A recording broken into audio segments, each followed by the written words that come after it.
بسم اللہ الرحمن الرحیم۔ عزیز طلبہ، آج ہم استعارہ کے بارے میں پڑھیں گے۔ علم بیان میں استعارہ شامل ہے۔ استعارہ کے لفظی معنی ادھار لینا کے ہیں، یعنی استعارہ کا جو لفظ ہے وہ مستعار سے نکلا ہے، جس کے معنی ادھار لینا کے ہیں۔ ادھار لینے کا مقصد کسی سے کوئی چیز عارضی طور پر لے کر واپس کر دینا ہوتا ہے۔ یہی بات استعارے میں ہوتی ہے۔ اب اس کی تعریف کیا ہوگی؟ استعارہ میں لفظ اپنے حقیقی معنوں کی بجائے مجازی معنوں میں استعمال ہوتا ہے، اور اس کے حقیقی اور مجازی معنوں میں تشبیہ کا تعلق ہوتا ہے۔ یہ ہم نے اس کی تعریف پڑھی ہے۔ اب ہم مثالوں سے اس کو سمجھنے کی کوشش کریں گے۔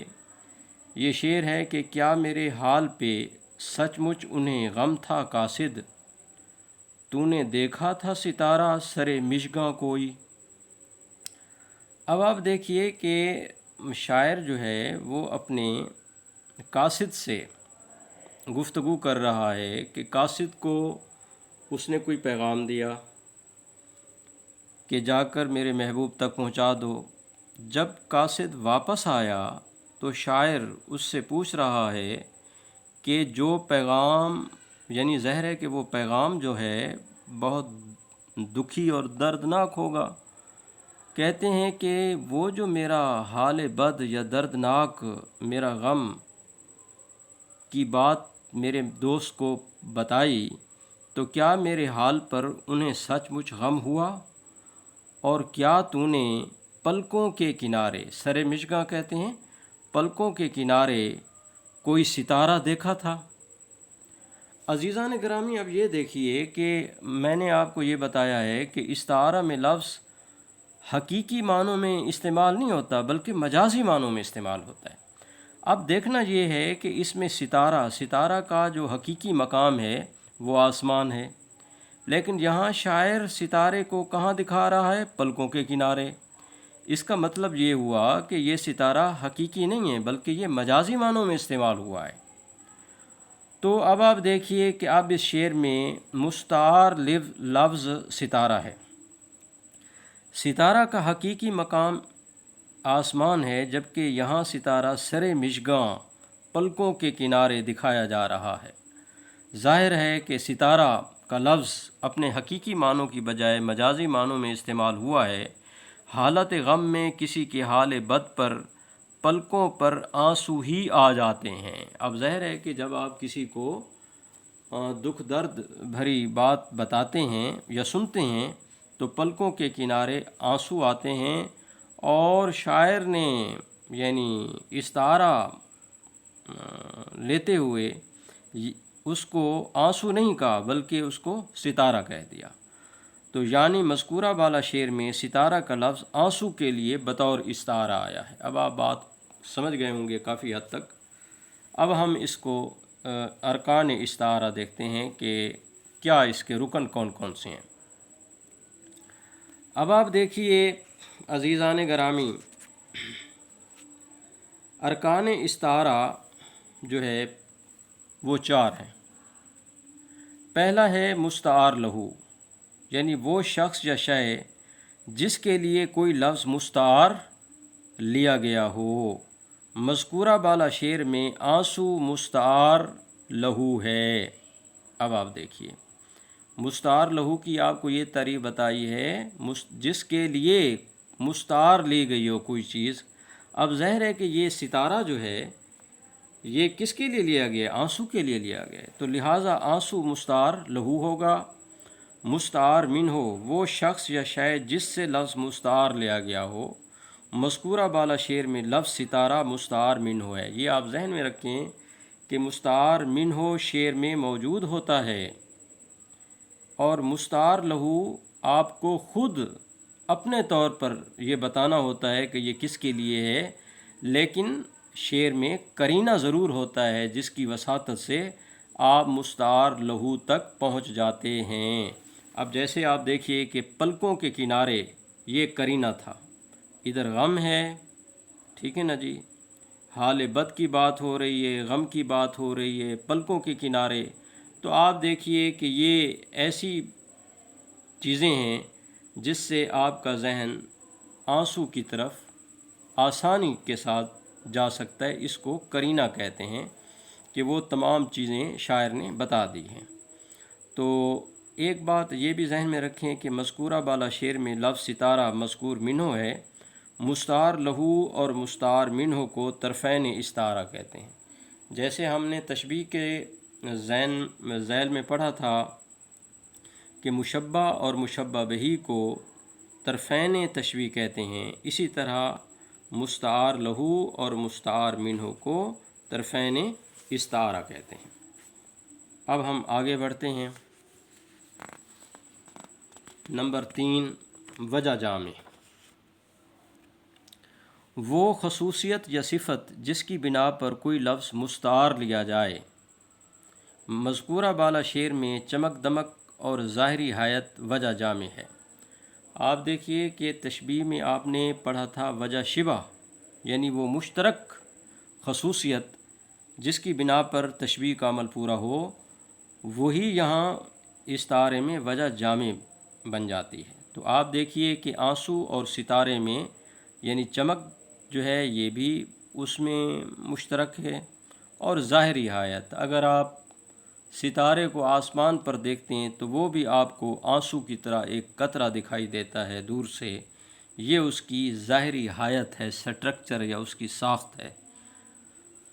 چوتھا جو ہے وہ ہے مستعار، یعنی وہ لفظ جو مستعار یا ادھار لیا جائے. مذکورہ بالا شعر میں ستارہ مستعار ہے، یعنی مستعار سے مراد آپ کو یہ بتانا ہوتا ہے کہ استعارہ کس لفظ میں موجود ہے تو وہی مستعار ہوگا. اب ظاہر ہے کہ ستارہ جو ہے مجازی معنوں میں استعمال ہوا ہے، تو لہٰذا یہ لفظ مستعار ہوگا.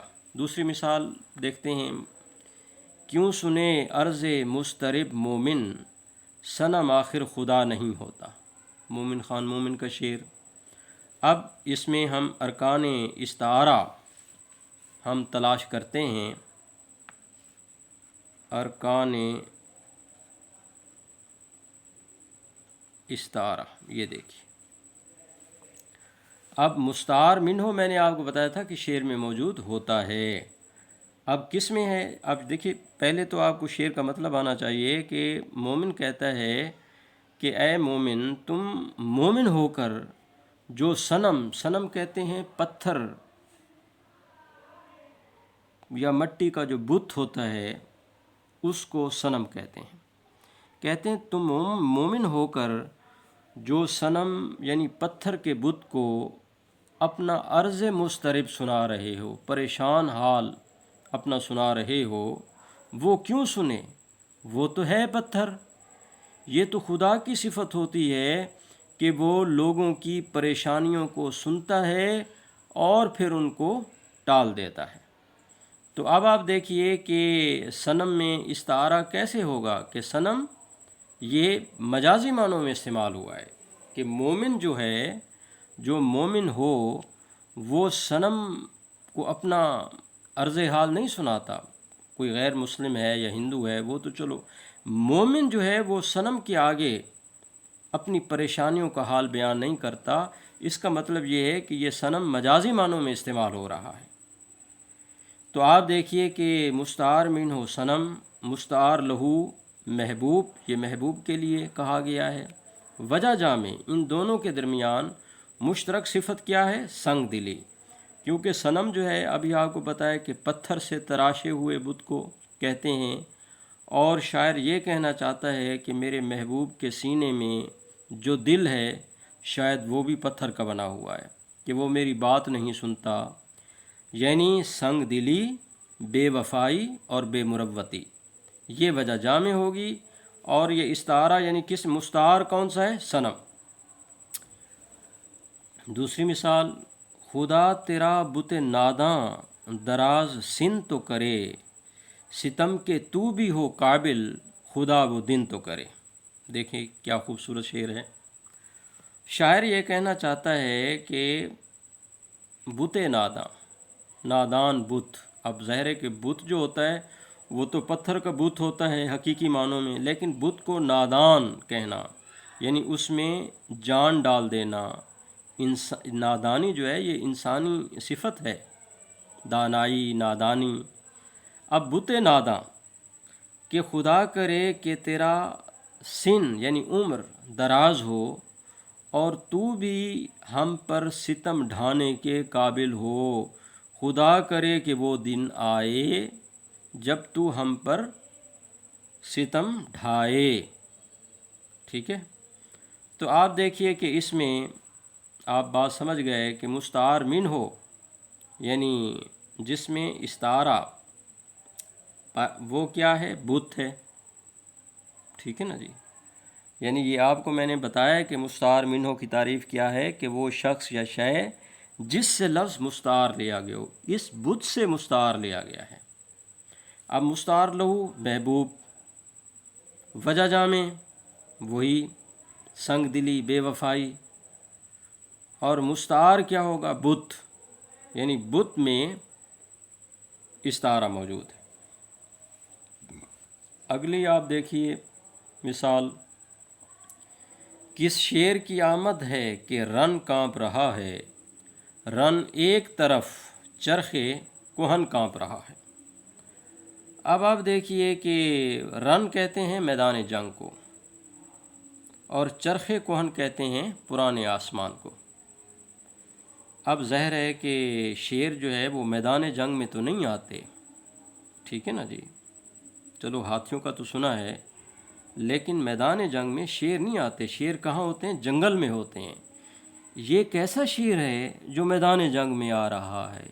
اب آپ کو پتہ چل گیا ہوگا کہ اس میں استعارہ کہاں ہے؟ شیر میں موجود ہے، یعنی یہ شیر اپنے حقیقی معنوں کی بجائے مجازی معنوں میں استعمال ہو رہا ہے۔ تو آپ دیکھیے کہ مستعار منہ شیر، مستعار لہو بہادر شخص، دلیر شخص، اور وجہ جامع جو ہے یہ بہادری اور دلیری ہے۔ اب ظاہر ہے کہ مستعار کیا ہے؟ شیر، یعنی استعارہ کہاں پایا جاتا ہے؟ لفظ شیر کے اندر پایا جاتا ہے۔ تو اب آپ کو یہ سمجھ آ گیا ہے کہ استعارہ کیا ہوتا ہے اور استعارے کے ارکان کیسے ہیں، اور کسی استعارے کے شعر میں ہم ان کا کیسے تجزیہ کر سکتے ہیں۔ اب آخر میں ہم یہ دیکھتے ہیں کہ تشبیہ اور استعارے میں فرق کیا ہے، یہ ہم اعادہ کر لیتے ہیں۔ نمبر 1، مشترکہ خصوصیات کی بنا پر جب کسی ایک چیز کو یا شے کو کسی دوسری شے کی مانند قرار دیتے ہیں تو اسے تشبیہ کہتے ہیں۔ یہ تعریف ہے۔ استعارے کی تعریف کیا ہوگی؟ استعارے میں جب کوئی لفظ اپنے حقیقی معنوں کی بجائے مجازی معنوں میں اس طرح استعمال ہو کہ ان کے درمیان تشبیہ کا تعلق پایا جائے تو اسے استعارہ کہتے ہیں۔ نمبر 2، ارکان استعارہ 5 ہیں: مشبہ، مشبہ بہ، وجہ شبہ، حرف تشبیہ، غرض تشبیہ۔ ارکان استعارہ کتنے ہیں؟ 4 ہیں: مستعار منہ، مستعار لہو، وجہ جامع، مستعار۔ نمبر 30 جناب جو ہے اس کی فرق، تشبیہ کے لیے 2 چیزوں کا ہونا ضروری ہے، یعنی مشبہ اور مشبہ بہ، جبکہ استعارہ میں صرف مستعار منہ ہوتا ہے۔ قاری کو قرینہ سے مستعار لہو خود تلاش کرنا پڑتا ہے۔ یہ بھی میں نے آپ کو سمجھانے کی کوشش کی ہے کہ مستعار منہ ہوتا ہے، مستعار لہو قاری کو، پڑھنے والے کو خود، لیکن اس میں قرینہ ہوتا ہے۔ تو اس میں صرف ایک بات کا ذکر ہے، اس میں دو باتوں کا، کم از کم 2 باتوں کا ذکر ہوتا ہے۔ نمبر 4، کچھ علماء ادب کے نزدیک تشبیہ کو علم بیان میں شامل نہیں سمجھا جاتا کیونکہ اس میں الفاظ اپنے حقیقی معنوں میں استعمال ہوتے ہیں۔ یہ ایک یعنی بحث ہے علماء لغت اور علماء علم بیان نے یہ کہا ہے کہ علم بیان جو ہے یہ مجازی معنوں میں، لفظ کے مجازی معنوں پر زور دیا جاتا ہے، تو جبکہ تشبیہ میں تو حقیقی معنی مراد ہوتے ہیں۔ لیکن ضرورت اصل بات یہ ہے کہ استعارے کی تفہیم کے لیے تشبیہ کا سمجھنا ضروری ہے، کہ جب تک آپ کو تشبیہ کے بارے میں پتہ نہیں ہوگا آپ استعارہ نہیں سمجھ سکتے۔ یہ اس کی ابتدائی شکل ہے۔ اب استعارے میں لفظ مجازی معنوں میں استعمال ہوتے ہیں۔ ابھی ہم نے پڑھا ہے کہ اس میں تو حقیقی معنی مراد ہی نہیں لیے جاتے، اس لیے یہ علم بیان میں شامل ہے۔ تشبیہ کی ارفع اور بلند تر سطح استعارہ کی ہے، یعنی یہ تشبیہ سے آگے کی چیز ہے، ٹھیک ہے نا جی، اور یہ تشبیہ کی ترقی یافتہ شکل ہے۔ آگے پانچواں دیکھیے کہ تشبیہ کی بنیاد حقیقت پر ہوتی ہے، یعنی لفظ کا حقیقی اور لغوی لغت کے اندر جو معنی ہوتے ہیں یہ اس پر پوشیدہ ہوتی ہے، جبکہ استعارہ کی بنیاد مجاز پر رکھی جاتی ہے، یعنی لفظ کا مجازی استعمال جو ہے وہ استعارے میں ہوتا ہے۔ تو عزیزان گرامی، اب میں آپ سے یہ اچھا گمان رکھتا ہوں کہ جو باتیں میں نے آپ کو بتائی ہیں وہ آپ سمجھ گئے ہوں گے۔ آج اتنا ہی، اللہ حافظ۔